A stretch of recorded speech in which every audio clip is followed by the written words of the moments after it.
Hello, welcome to my daily blog. ঈদের তৃতীয় দিন আমরা ঘুরতে বের হই, যেহেতু ওই টাইমে সবাই ফ্রি থাকে। এই তো আমরা রেস্টুরেন্টে চলে এসেছি।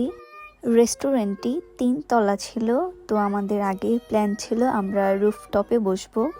তো দ্বিতীয় তলায় আমরা জায়গা পাইনি, এর জন্য আমরা তৃতীয় তলায় এসেছি। যেহেতু ঈদের টাইম অনেক ভিড় ছিল ওইখানে।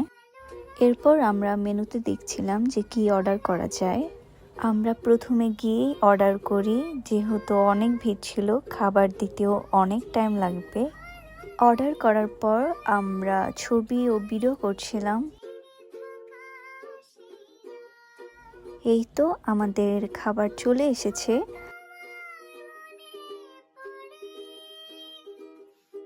আমরা মেনু থেকে পিৎজা এবং বার্গার অর্ডার করেছিলাম। এটা অনেক মজার ছিল।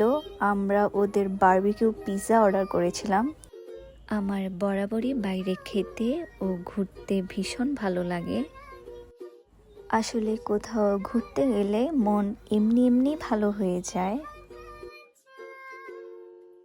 তো আমাকে ওইখান থেকে পিৎজার রিভিউ জানতে চেয়েছিল। এরপর এই তো আমাদের বার্গারও চলে এসেছে। বার্গারটাও এক কথায় অসাধারণ ছিল। ওইখানকার ফুড কোয়ালিটি অনেক ভালো ছিল, আমার অনেক ভালো লেগেছে। আমাদের খাওয়া দাওয়া শেষ, আর আমরা হাতে একটু সময় নিয়ে গিয়েছিলাম যেন আমরা ওইখানে বেশিক্ষণ থাকতে পারি। আমরা পুরো রেস্টুরেন্টটা ঘুরে দেখছিলাম। এই রেস্টুরেন্টে দিনের বেলা থেকে রাতের বেলায় বেশি সুন্দর লাগে। এই যে এটি হচ্ছে রেস্টুরেন্টের রাতের ভিউ। লাইটিংয়ের কারণে রেস্টুরেন্টে আরও সুন্দর লাগছিল। আর রেস্টুরেন্টের আমার সবচেয়ে বেশি পছন্দের জায়গা হচ্ছে এই জায়গাটি। আমরা নিচে নেমে ছবি তুলছিলাম। এইখানকার ছবি ভিডিও অনেক সুন্দর আসছিল। আমরা এখন রেস্টুরেন্ট থেকে বের হয়ে যাচ্ছি। আমরা অনেকটা সময় রেস্টুরেন্টে ছিলাম এবং অনেক ভালো সময় কাটিয়েছি।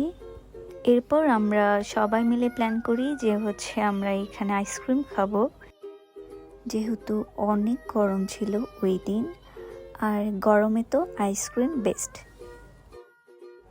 এই চকলেটের কোন আইসক্রিমটা আমার বরাবরই খুব প্রিয়, এক কথায় অসাধারণ।